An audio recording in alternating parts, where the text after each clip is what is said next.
Picture a city begging tourists to stay away, not because of war or plague, but because it's swamped with visitors. This isn't a story. It's happening now. Barcelona, Venice, Kyoto, places you dream of visiting, are choking, not from poverty, but from the crowds they once welcomed. You'd think more tourists means more money, more jobs, happier locals. But it's not that simple. Some cities are now waving signs saying, "Go home." How did tourism, a ticket to prosperity, become a wrecking ball? Let's find out. In 2024, 1.8 billion people traveled globally, per the UN World Tourism Organization, pouring cash into places like Spain and Japan. For years, tourism was a lifeline. Hotels thrived, restaurants buzzed, small towns turned into hotspots. But now, the cracks are showing. In Barcelona, 30 million tourists flood the city yearly, 6 times its 1.6 million residents per city data. Gaudi's masterpieces and tapas bars are buried under selfie sticks and cruise ship crowds. Locals can't afford rent, which doubled since 2015 per housing reports. Shops selling fresh bread are now souvenir stalls pushing plastic flamenco dolls. Maria, a local teacher, says, "My city's a playground for strangers. I can't live here anymore." Short-term rentals like Airbnb make it worse. Landlords in Lisbon and Venice earn $200 a night from tourists instead of $800 a month from locals. Neighborhoods empty out, schools close, markets turn into smoothie bars. Venice has just 50,000 residents left, down from 175,000 in the 1950s per city records. Governments are fighting back. Amsterdam banned new Airbnbs in 2023. Florence shut down short-term rentals in its historic core in 2024. But is it too late? The money's another sore spot. Tourism brought $1.2 trillion globally in 2024 per UNWTO, but locals often see crumbs. Cruise lines and global hotel chains pocket profits, while tourists grab fast food or cook in Airbnbs. In Spain, tourists spent $800 each in 2024, down from $1,200 in 2000 per stats. Jobs? Mostly low-wage, seasonal, unstable. In Dubrovnik, a waiter, Ivan, says, "They tip €1 and leave. I can't survive on this." Tourism can be a blessing, funding museums, reviving villages, but when crowds overwhelm, it's a curse. In Kyoto, locals dodge cameras to buy groceries. In Iceland, nature trails are scarred. Hiroshi, a Kyoto shopkeeper, sighs, "They love our culture, but destroy it." When cities bet everything on tourism, they risk losing their soul. Can they say no to cash and still survive? That's next. Ever felt a city's charm fade under tourists? Share your thoughts. If tourism's meant to flood cities with cash, spark jobs, and save economies, why are places like Barcelona and Venice hitting the brakes? The truth stings. Not all tourists are equal. A couple splurging on local restaurants isn't the same as backpackers crashing in hostels, eating instant noodles. Yet stats count them the same. This is where the tourism boom falls apart. Countries like Spain and Japan aren't just fighting over tourism, they're stuck with low-value tourists who cost more than they bring. Let's unpack it. Tourism looks like a gold mine. In 2024, it raked in $1.2 trillion globally per the UN World Tourism Organization, with Spain and Thailand banking 12% of their GDP on visitors. But the cash doesn't always stick. Spain welcomed 85 million tourists in 2024, double its population per stats. Sounds great, but each spent just $800, down from $1,200 in 2000 per Spain's National Statistics Institute. Budget airlines and cheap Airbnbs mean more crowds, less spending. Worse, the money often skips locals. Cruise lines pocket profits before passengers hit ports. Global chains like Marriott send earnings overseas. Tourists grab fast food or cook in rentals, ignoring local eateries. In Phuket, Thailand, vendor Somchai says, "They snap photos, not wallets. My stall's empty." Compare that to high-value tourism. A small coastal town hosting 1,000 budget travelers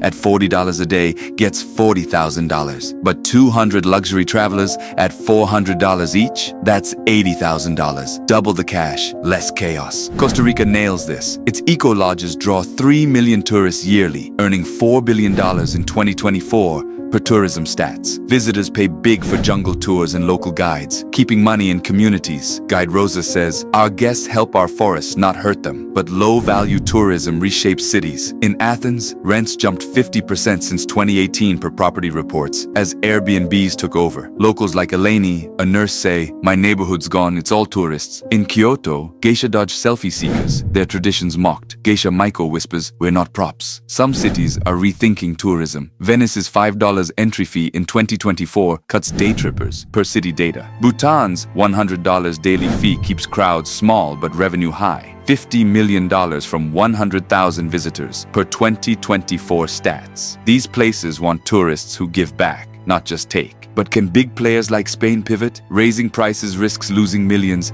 keeping them low risks collapse. How do you balance cash and sanity? That's next. Seen a tourist trap ruin a place? Tell us your story. Telling tourists to stay away sounds like economic suicide. Their cash keeps hotels full, restaurants humming, and jobs alive. So why are cities like Barcelona, Bali, and Dubrovnik slamming the door on the crowds they once begged to come? Because sometimes more tourists means more pain. Overtourism isn't just about packed streets or selfie sticks. It's about cities losing their soul. When locals can't afford rent, when ancient sites crumble under sneakers, when neighborhoods turn into Instagram sets, something's gotta break. For these places, saying no isn't a choice. It's a fight to survive. But how do you turn away money without tanking your economy? And what does it take to give a city back to its people? Let's dive in. From Barcelona's water gun protests to Venice's sinking streets, cities are hitting their limit. In Dubrovnik, Croatia, *Game of Thrones, *Fame brought 1.5 million tourists in 2024, 30 times its 40,000 residents per city data. Cruise ships dumped thousands daily, clogging the old town with day trippers buying cheap trinkets. Locals called it a set, not a home. Dubrovnik fought back. In 2023, they capped cruise ships at 2 per day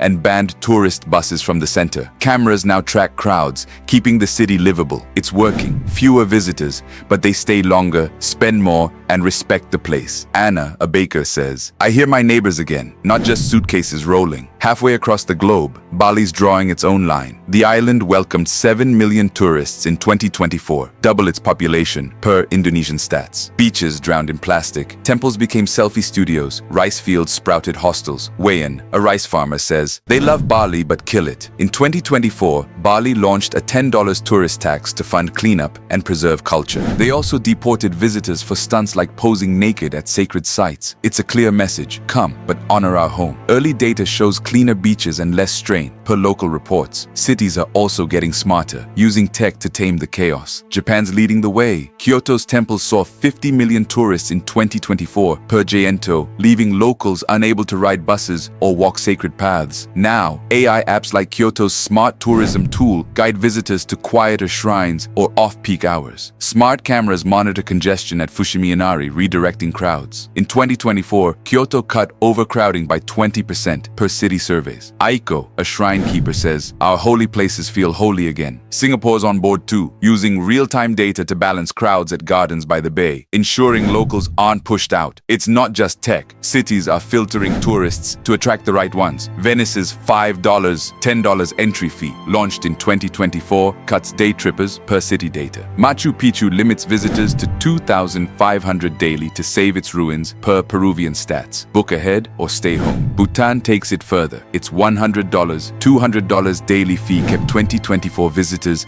at 100,000, but earned $50 million per government data, preserving its culture. Lisbon's fighting digital giants like Booking.com with local booking apps, funneling $10 million to hosts in 2024, per city reports. These moves aren't about banning tourists, they're about balance. Doing nothing costs more. In Amsterdam, party tourism drove 30% of red light district residents out between 2015 and 2024, per city stats. Jasper, a barista, says, "My city's a frat party, not home." Landmarks suffer too. Rome's Trevi fountain steps are worn thin. Iceland's moss fields take decades to heal from trampling. In Santorini, locals like Katerina, a bride, mourn weddings crashed by drone-wielding influencers. "Our day became their content," she says. When cities lose their charm, tourists bail. Venice's visitors dropped 5% in 2024 after overcrowding complaints, per tourism data. This isn't just economics, it's politics. Spain's 3 million tourism jobs, 12% of its workforce, per 2024 Eurostat, make closing gates risky. But Barcelona's 2024 protests with taped hotels and water guns warn of rebellion. Mayor Jaume Collboni pushed tougher Airbnb bans, but tourism lobbies fight back. Can cities save their soul without starving? That's where we're headed.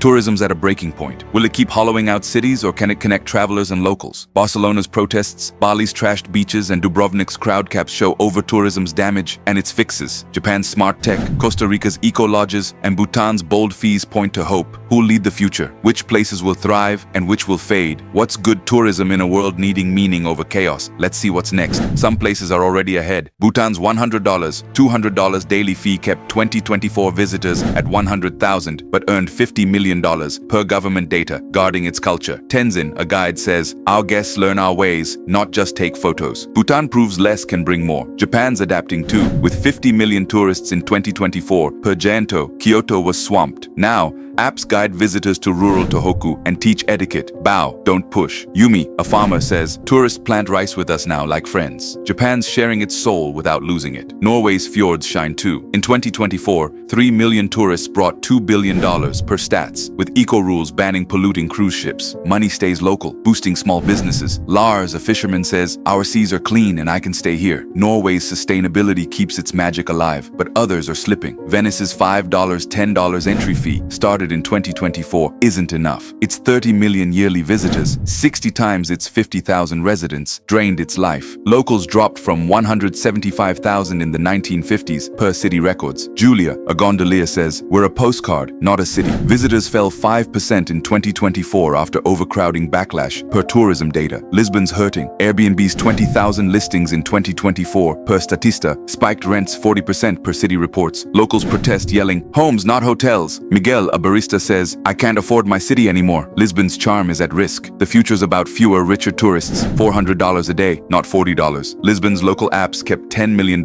in communities in 2024, per city data, cutting out Booking.com. Singapore's AI balances crowds at Marina Bay, per stats. Japan's apps make tourists respectful guests. Tourism's a deal now. Give as much as you take. If cities don't change, they'll break. Venice is nearly empty of locals. Santorini's weddings face influencer drones. Lose the soul, lose the tourists, but do it right, and tourism's connection. Tenzin sums it up. Guests who honor our home are family. Chase every dollar, lose it all. Build respect, win the future. That's the path forward.